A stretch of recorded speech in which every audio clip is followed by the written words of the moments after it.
the Foodtech episode. Are you an entrepreneur with a great idea and you're hoping to win over your investors, customers, and distributors? If so, you will love this week's episode as my guest did just that. Hi, this is Eric here, and you're listening to #Highly Sought After.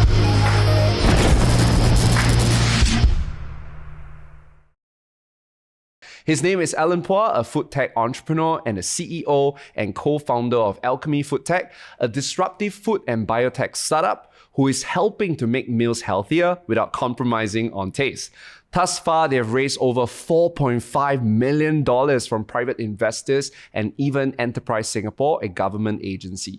Within their first year of operation, Alchemy has served over 7.4 million meals and have established relationship with leading food brands like Boon Tong Kee, the #1 chicken brand in Singapore, Gardenia, the #1 bread brand in Singapore, and Swee Heng, my favorite, the #1 bakery in Singapore.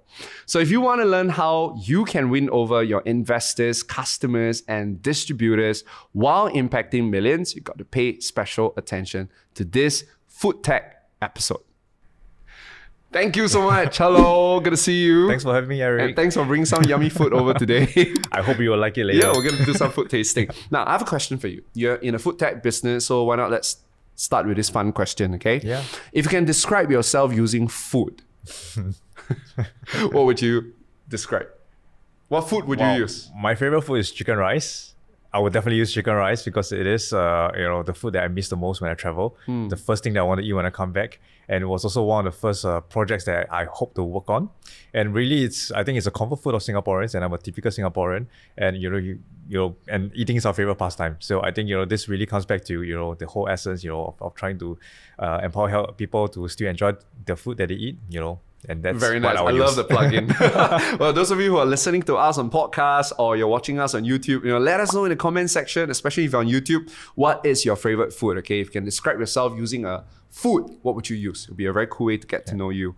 So now, I want to check out your history, right? You founded Soyoto with your wife, right? And then 7 years, Soyoto is essentially you're helping to make sure that we're eating dairy or ice cream. So the whole point about Soyoto was to have a low-calorie ice cream because we love eating ice cream, but we didn't want to grow fat. So okay, ice cream lovers, please listen, all right? So you started with that. Yeah. And then after that, you went to Alchemy, and your job was to make sure that we enjoy eating our favorite food like bread, noodles, cakes, without the bad effects of it. Exactly. So there seems to be a common trend here. Yes. A common pattern, right? Yeah. It's all our favorite food, but yet they have harmful effects, Yes. and you're helping it to make it healthier for us. Yes. Why that motivation? So for many fronts, I'm a foodie at heart. So I love to eat, but I don't want to die. And I don't want to get ill health or put on weight. And I realized that a lot of times the existing options out there are really painful choices. It's either you giving up your favorite food or you eating some substitute that doesn't satisfy you at all, and then suddenly life is not worth living. Because at least for me, I live to eat. Yeah, a lot of foodies will relate to you. Yeah, so if me staying well means me being miserable in other sense, then it's not a perfect solution at all. And then for us, in the Alchemy story, there was a much closer reason, much closer to my heart reason why we got started on this. It's really because both my grandmothers, they passed away due to diabetes complications, and my mom has 6 siblings. 5 of them are diabetic. Type 2 diabetic, yeah. So growing up, I had a lot of personal experiences watching people struggle to stay healthy by staying away from their favorite foods. And one particular experience that really stuck with me all these years is my aunt. Once she was supposed to go to a doctor's and have a blood drawn to measure her blood sugar levels. She basically lied flat out to the doctors and said that I have a phobia for needles. Can I give you my urine samples instead? So she went to the washroom. She diluted her urine samples with water, just to cheat the test, and so the result don't look like it's the conditions getting out of control. And then so we will leave her alone to still eat her favorite white rice, drink a sugar coffee and things like that. But cheating on the test is a short-term thing, right? The complications are always going to come back. But that left a very deep imprint in me that it's extremely difficult for people to do the right thing in terms of staying away from their favorite foods, even though nobody wants to be sick, right? And when it comes to things like diabetes, the complications are really dire. You're talking about amputation, kidney failure, blindness, things that nobody will ever want to have. But every single day, every single meal, giving up your favorite food extremely difficult. So, that's why we felt, since we have a background in food technology, my wife and co-founder, she's a food scientist by training. So we're thinking, why don't we use this domain knowledge, create a solution so that people can still enjoy their favorite foods, but in a safe manner, they don't get the health implications. I feel that we're just only about 3 minutes in the interview. You have already won everyone listening to you. You obviously have won me. I mean, the standard health advice that people always give you is to restrain, is to cut, right? But it's very difficult to change old habits. Exactly. Right? Yeah. It's the same thing with cigarettes, right? We know that cigarettes are bad for us, but it's very difficult to cut it. So first of all, on behalf of everybody listening and watching, we want to thank you for making it possible for us to enjoy our food. Okay, so let's go to the science of it first, shall we? And then after that, we go into the marketing and investing. How do you first came out with it? Okay, you kind of had a motivation, but was it difficult to find a formula, to be able to allow us to enjoy rice? Yeah, so it started with a mission to make staple foods healthier, right? But before that, there were a lot of approaches they can do it. For example, you can go into biotechnology, you go into hybridization or gene editing of crops, to maybe grow a healthier rice. But then we did a scope, right? Mainly Vali, my co-founder, the CTO. So we did a scope of the land. We were thinking about the various approaches that we can do this. Of course, if you were to go into biotechnology, you might end up with a rice that's healthier. But what we found was that one of the biomakeup is it's a little bit technical. It's what we call the amylose and amylopectin ratio. So when you try to reduce the glycemic index of rice through biotechnology, you will always end up changing the taste and the texture of the rice. This was a very strong conclusion. And that was a flat out no that, the final solution should still preserve the taste of the food, because otherwise there will be no adoption. So, okay, I'm going to ask you a very noob question, right? I heard about, us reducing sugar. That actually a lot of issues that happen is because we have too much sugar. Yeah. Can you share the science behind it? Why is sugar bad for us? Yeah, so sugar and high glycemic index foods, right, basically refers to glucose that's being released from the food. And when this glucose enters our bloodstream and we don't get rid of the sugar fast enough, it increases the viscosity of the blood. So the blood doesn't flow as smoothly in our vessels. So over a long period of time, it can lead to toxin deposit. And over a super long period of time, we're talking about decades down the road, right, it's going to lead to clots. And then that's why a lot of diabetic patients, they start to go blind because the clot happens in the eye. Yeah, when it happens in the toes, some of them go for amputation. And then there are other implications like stroke as well. So, which is why it's extremely important, I think, for everybody to regulate their blood sugar levels, whether you're a healthy individual or you're really diabetic. Got it. So a lot of food that we eat, like formerly ice cream, or cakes, or even the standard rice and noodles, which is carbs, right? Yes. All that has glucose or it releases sugar. Correct. And high amount of sugar in our bloodstream. That is correct. And actually, what we have also realized, because we do have consulting endocrinologists, that helps us with our work, correct, is that our body needs glucose. Our brain feeds primarily on glucose. Yeah. All our cells require glucose to function. But what our bodies can't handle is the sudden influx of glucose. So we're regulating it, the release of the glucose from the food, so that we get enough to get by for the cells to function, but we give our body more time to get rid of the glucose. And is that what Alchemy Fiber does? Exactly. Yeah. So Alchemy Fiber doesn't remove the glucose release. Yeah, it slows it down.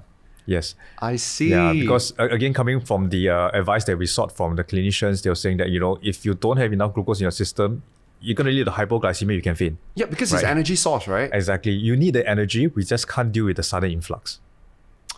I see. Oh, thank you. Okay, because noob, I study computing. I had no idea about food tech. Got it. So now we understand how it works. So let me recap, right? So number one is, all this food produce sugar in our bloodstream. Yes. And it's the reason why sugar is bad. It's not because sugar is bad, but it's because the high influx of sugar is what causes a lot of problems for us. Yes. So if you can slowly release that sugar in our bloodstream, then actually we can enjoy all this food. Yes. And a lot of options that is available back then during your time requires modification of taste or texture, right? But if we're gonna, that's the reason why some of us don't like brown rice, right? I mean, because actually, 92%. Looks different. No, wait, what did you just say? 92% of people refuse to eat brown rice. Yeah, because number one, it's brown. Number two, the texture. Yeah. It's like eating sandpaper, it's just rough. It's very rough. Yeah, so I get it now. So when your wife and you came out with this idea, right, and you make it work, how do you feel when you first discover it? Do you like shout out, Eureka?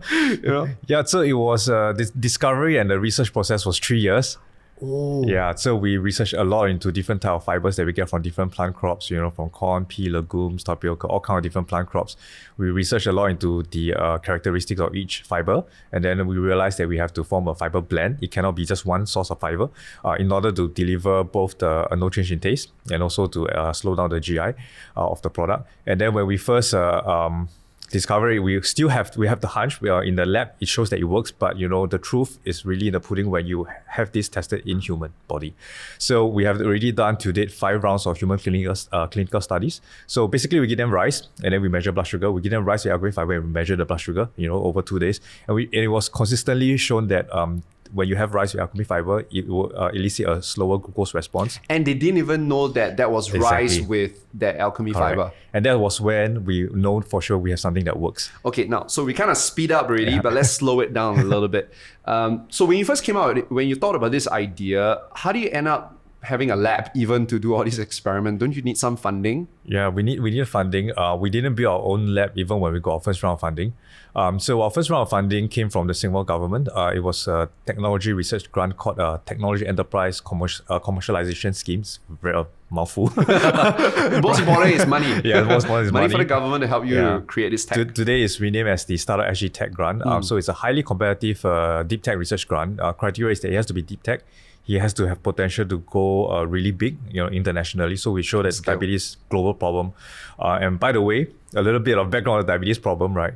Today, there are more diabetic patients than active Amazon users. Can you repeat that? There are more diabetic patients in the world today than active Amazon users. And you think Amazon has a lot of users, which is true. There's even more diabetics. Oh, wow. And then there are a pool of people who are about to become diabetic, which is called the pre-diabetics. And then there are the regular people that we have to protect to ensure they don't join that pool.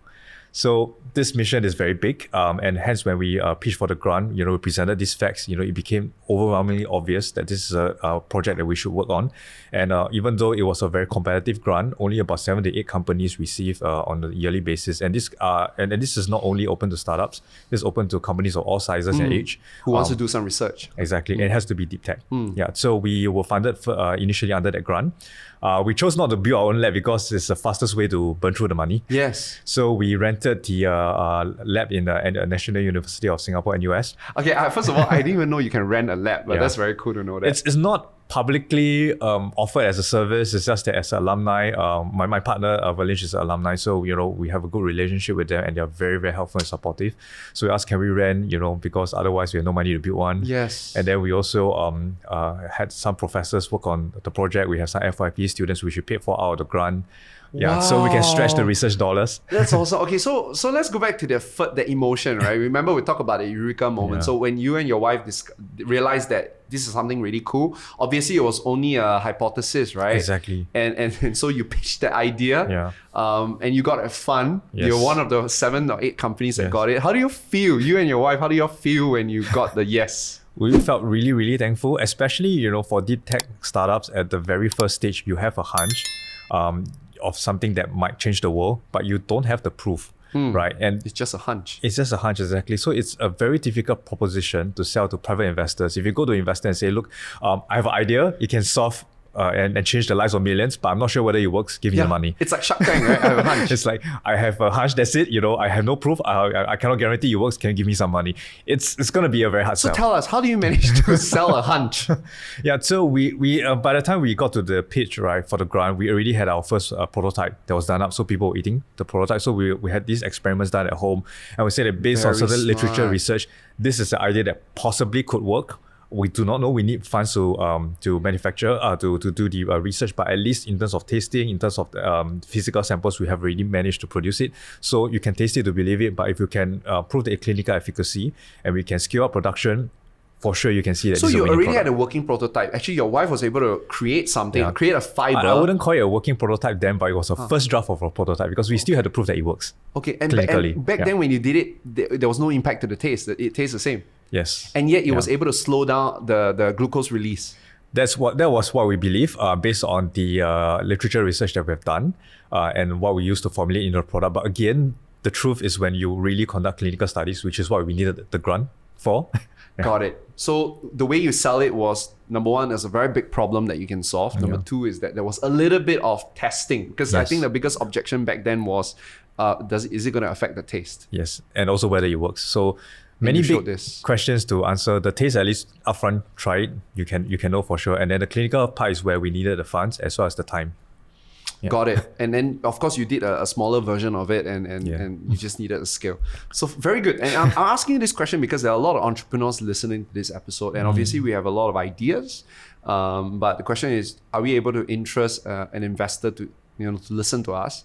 So what I'm hearing from you is, if we sell them a big enough a problem, right, exciting enough a problem to solve, right, you will be able to attract their resources, and obviously, hopefully, a prototype. Yes. Right. Okay, good. So were you happy when you got that yes? Very, very happy, because I truly believe that it will become something big, because people love to eat, right? The concept of tasty, healthy carbs, is a no-brainer. Yeah. Yeah. Even at the very get-go, I knew that, I strongly believed it was going to be a no-brainer, but it was really about making it happen. That there was the question mark, and we need funds to make it happen. So when we had the first major believer and then patron, which is the Singapore government through Enterprise Singapore, really happy. Got it. Sometimes we just need a believer, right? Exactly. So tell us a little bit about where has Alchemy Fiber, which is that fiber you created that allow our carbs to release sugar slowly, but yet it tastes good, right? Where has it been added?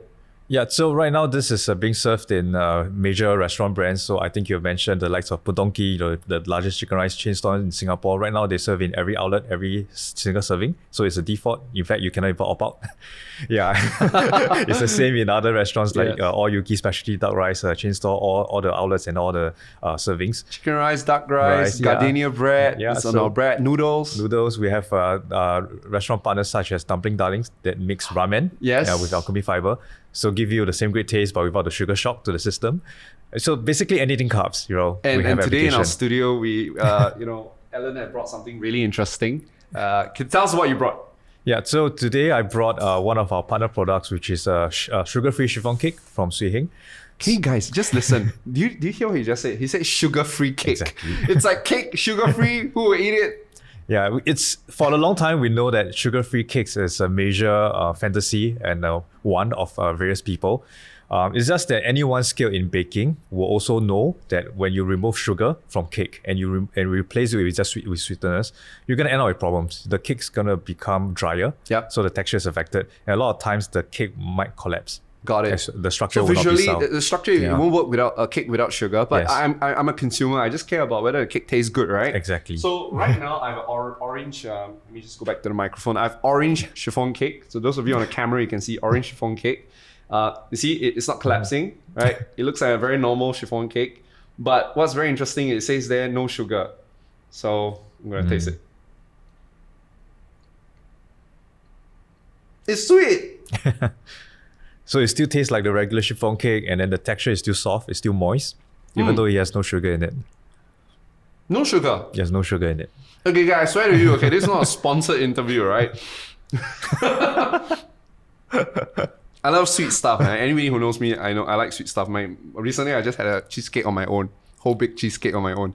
Yeah, oh my god, so dangerous. Alan just rolled his eye at me. And okay, I have to say this orange chiffon cake tastes really sweet, like a normal cake, but there's no sugar in it. Exactly. But it's because he added some magic additive, so, Alchemy Fiber. Yeah, so this magic ingredient, of course, it's called Alchemy Fiber. We developed a special blend that's used in cakes. And what's special about this blend is that it also empowers the cake to be made with sweeteners, natural sweeteners. In this case, we use maltitol instead of a regular sugar that will spike your blood sugar levels. And the key thing that made it really challenging for any bakers who will try to use sweeteners, again, the taste and the texture. So we have made that happen with Swee Heng. This is so cool, guys. So, okay, how do we know? I mean, it is in Singapore for now, right? Those of you listening to us, because we are in 5 other countries, but at least for my Singapore friends, right, listeners, how do we know if our food has the Alchemy Fiber in it? So if you were to say patronage one of our restaurant partners, you would see our logo, our heart shape. It says made with Alchemy Fiber on the menus. And then sometimes there's also posters like for Swee Heng, they are a bakery, so they have the label on the packaging. As you can see, the red heart on the label. Made with Alchemy Fiber, and it says low GI, high fiber, high prebiotics. Yeah. Wow. So Same great taste. in a way, you can look at us like an Intel Insight to many of these food brands. Just that we power their products to be healthier, but without changing the taste. I love that. Actually, that would be a great way to introduce yourself in future. Like, we make you enjoy the food without the bad effects of it, without changing the taste. So that's all that we do. Thank you so the much. essence of what we do. Okay, before we go into the marketing part, right? Let's go back to, we're still on science, right? Yeah. You shocked me by saying that there is more diabetic patients than Amazon users. Mm-hmm. How do we know? So we don't talk about those people, okay? Yeah. But you said that there were a lot of pre-diabetic patients, right? People like us. Yeah. And I remember in an interview you said that these people are getting younger and younger, because I used to think that diabetes is for old people, right? Mm-hmm. Is that still true? They still make out the bulk of the population, but the fastest growing band are the people who are between 30 to 40 years old, which is basically us. And I think, and the dangerous thing about diabetes is that at the initial phase, you don't really experience anything. So that's why he has caught a lot of people by surprise. If you go for regular checkups, that's where the reflex might come. But if you don't, you're probably going to get a diabetic stage where you first discover that you have it. Got it. Yeah. So the blood the checkup, you're talking about the blood sugar, right? The doctor will tell you about your blood sugar. Mm-hmm. Are there any other telltale signs? I mean, besides us going for a medical checkup, which we should, are there any telltale signs to know? Some other common telltale signs of diabetes include things like frequent urination. So why that happens is because your body is trying to frantically get rid of the glucose that's all stuck in your blood. And then there are other telltale signs as well, like chronic fatigue. If you feel tired the entire time, it could mean that you are diabetic as well. Even if you sleep enough. Even if you sleep enough. And also if you start to notice that your wounds don't heal or clot as quickly as before, it probably might mean that you are at risk of diabetes. It doesn't immediately mean that you're diabetic, but it's one of those red flags. Possible red flags. It's a possible red flag, but when it gets to that stage, that kind of symptoms, you're pretty much diabetic already. And of course, if you are a carbs person, like if you're a carbs or dessert person, like I'm a rice person. I love noodles. I love cakes and sweet stuff. Mm-hmm. I think that's something we need to take note of. Yeah. Well, thanks for that, man. Thanks, Alan. Well, this is amazing. You're the first food tech entrepreneur I've ever interviewed. And it's very cool that your success isn't just about you making more money, but your success actually allows us to be healthier. Exactly. I could almost say that your success is our miracle, I mean, for us, we're a mission-driven startup. The whole point is to create impact in people's health, and people have started enjoying better health. They've written several testimonials. I think the business performance is more like a byproduct. If we do well financially, it's because we have done enough impact. Exactly. I always believe that the money that you make is the market's feedback of your value. Exactly. If you're making a lot of money, it means that the market believes that you're giving them a lot of value. Exactly. So if you want to make more money, give more value. Exactly. Right? Yeah. Okay, now let's go to marketing, okay? So you had an awesome product. You took about 3 years, right, incubating and doing the research. Clinical studies. And when you officially started to roll it out to the public? We only roll out our products in 2020. That's last year. So it's only slightly more than a year. But it was the pandemic year. Was that a positive thing for you or a negative thing for you? Extremely challenging. Okay, tell us all about it. So our first wave of rollout was meant to be the restaurant partners, and it still is. Because I think through restaurant partners, there's a lot of show and tell opportunities when it's on the menus. And then also when restaurants tend to have a shorter turnaround time. So it's easier to roll out speed to market. And then with restaurants, we have ability to roll out many different dishes, from rice-based ones to noodle-based, bread-based items. So there's a lot of storytelling opportunities. So that's what we chose. So we had originally wanted to roll out to have official launch in May of last year. And if you recall, May of last year was in the middle of circuit breaker. Yes. Yeah, so we had it all planned since January and February. We had the venue planned, we had restaurant partners planned, ministers secured, everything was done. Even the press was secured 3 months in advance that we're going to have this event, come and cover it. Everyone's RSVP, we're going to come and talk about this great product launch. And then COVID hit, right? And then at that point in time, a lot of our restaurant partners were food service guys that depended quite heavily on tourism. Exactly. And as well as events. So when COVID happened, they're in this array, and when it hits our clients, we are hit. Right. So all of a sudden we had to pivot. We had to ensure that we start to think, okay, food is something you have to eat no matter what. Even with a pandemic, you got to eat, but maybe you eat at a different place, or maybe you buy a different type of food. So then we had to pivot, right, and look for clients in the restaurant scene, in the food service scene, whose food tends to travel well. So people are more inclined to order. Casual dining as well, because I think people are still willing to spend on casual dining. Fine dining, I think it depends. Some people feel that they still want to pay that amount only when they get to enjoy the ambience. So that is a half and half, but some people still spend. But the more clear-cut prospects to go after will be those that are going for mass premium, food that travels well, and hence we had to suddenly overnight pivot our strategy, and who we prioritize as our key partnerships.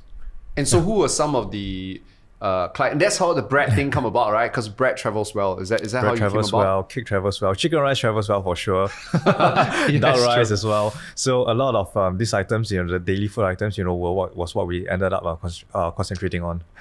Oh, that's so freaking cool. Got it. So that's how it happens. I remember you mentioned before, we chatted about it, that as an entrepreneur, you can almost say that this can be quite a lonely journey, right? Oh. and do you think so? Even though you brought so much joy to people, but has it been a very lonely journey? And on his LinkedIn, he actually wrote he's a CEO, which is Chief of Everything Officer. It still feels that way. Hokalia, right? Hokalia means do everything. Well, the team has expanded. Just over, I think 18 or 24 months ago, it was like maybe 6 of us. Now it's 18 of us. Wow. Next year, I think it will be 25. So within a space of like two years or 2+ years, the team has grown like 4 to 5 folds. Yeah. So even then, you're still a very tight team. So many people are still across multitasking. Yeah. But I think all entrepreneurs out there will feel some degree of loneliness. I believe. I think at the start, the loneliness was the highest. Also because you have this great idea, you have this great passion, you want to get started, but not many people believe in you yet. And was it true? I mean, I thought you were a first hit. You hit it.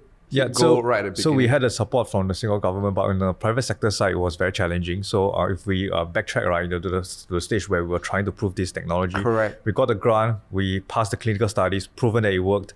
We went to pitch to private investors, and many of them were skeptical.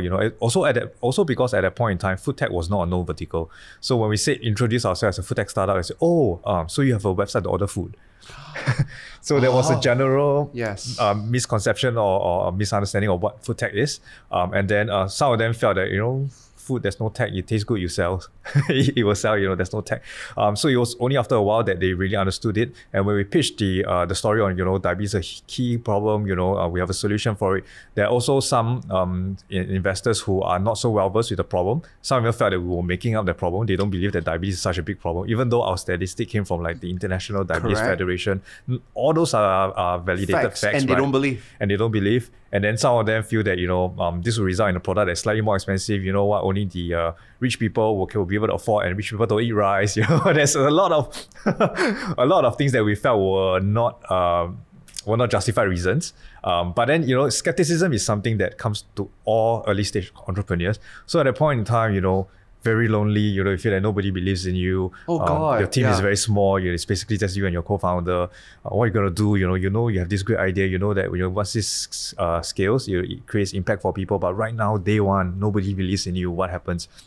And How then do you overcome that? Yeah, so we have to. So we pivoted even our pitch at that point in time in our first round of VC funding. We pitched this as a healthcare startup because we are bringing about better blood sugar levels. And then for the patients, for the regular people who are trying to prevent diabetes.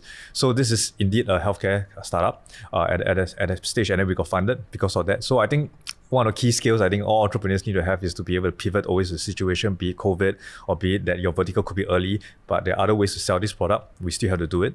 And then when we got funded, we then continue our development work and more into the application side where we really get this into everyday foods, the rice, the chicken rice, especially in the cooking, the cakes, which cake, chiffon cake, different sponge cakes are different. Even on the bread, brioche versus, your regular loaf breads, all those are different. So we then spend the money to do all this application research and got all the samples done.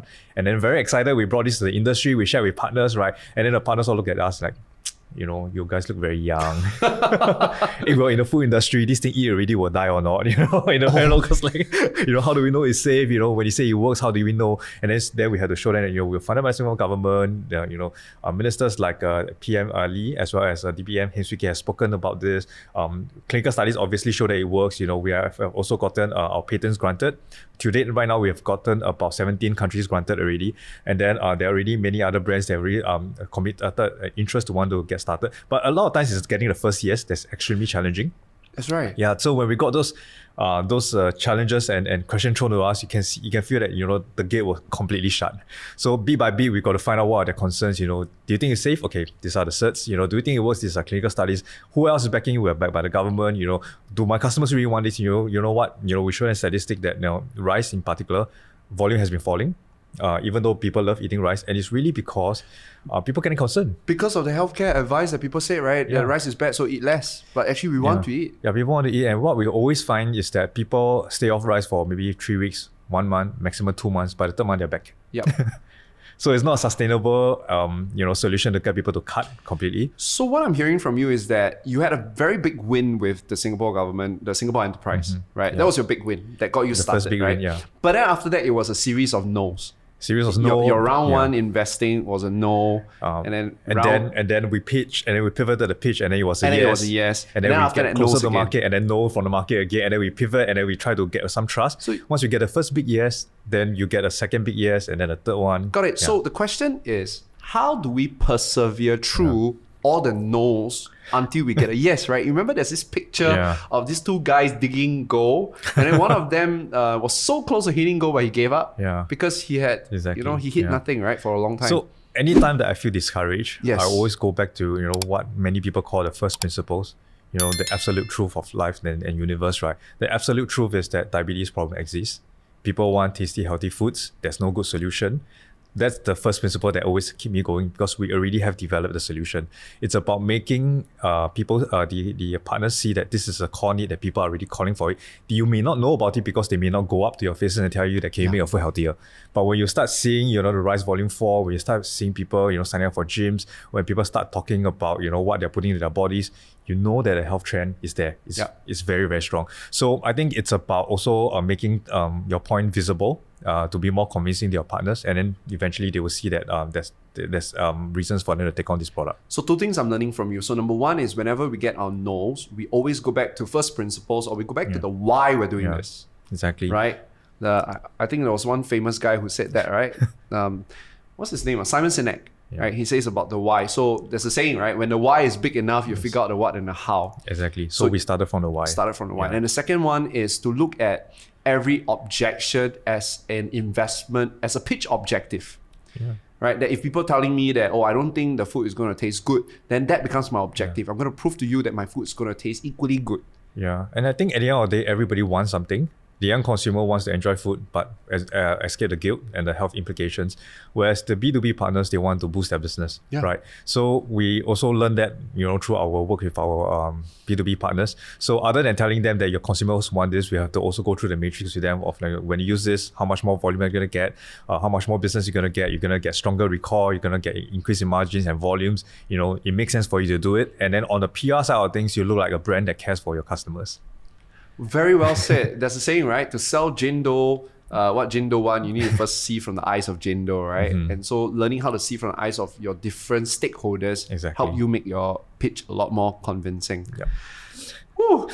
Can I ask, it has been what, 5 years? 5 years now, yeah. And would you say you're 6 years actually. 6 years. 6 years Turning now, 6 soon. No? We turned 6 in October. That's already 6 years. Yeah, so 6 years and 2 months now. Wow. It felt like a while because I know you only recently, so I only know you this year. So it felt like it was just a while ago.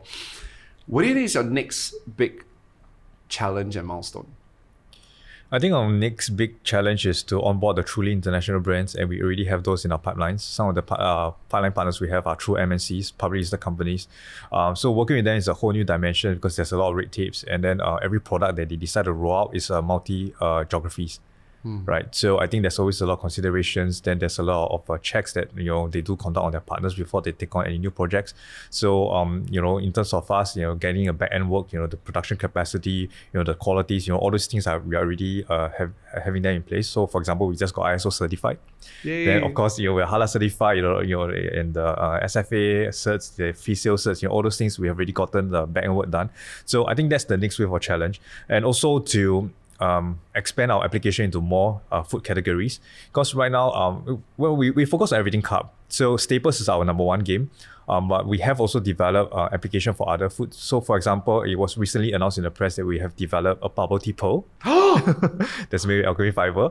So it has the ability to increase the fiber content intake for you in the drink, and then it can also potentially slow down the sugar release, from the sugar drinks. I tell you, everybody's gonna love you. You're gonna be every foodie's best friend because you've just made all their favorite food healthy. Yeah, so that they can consume and have a peace of mind. My last question for you.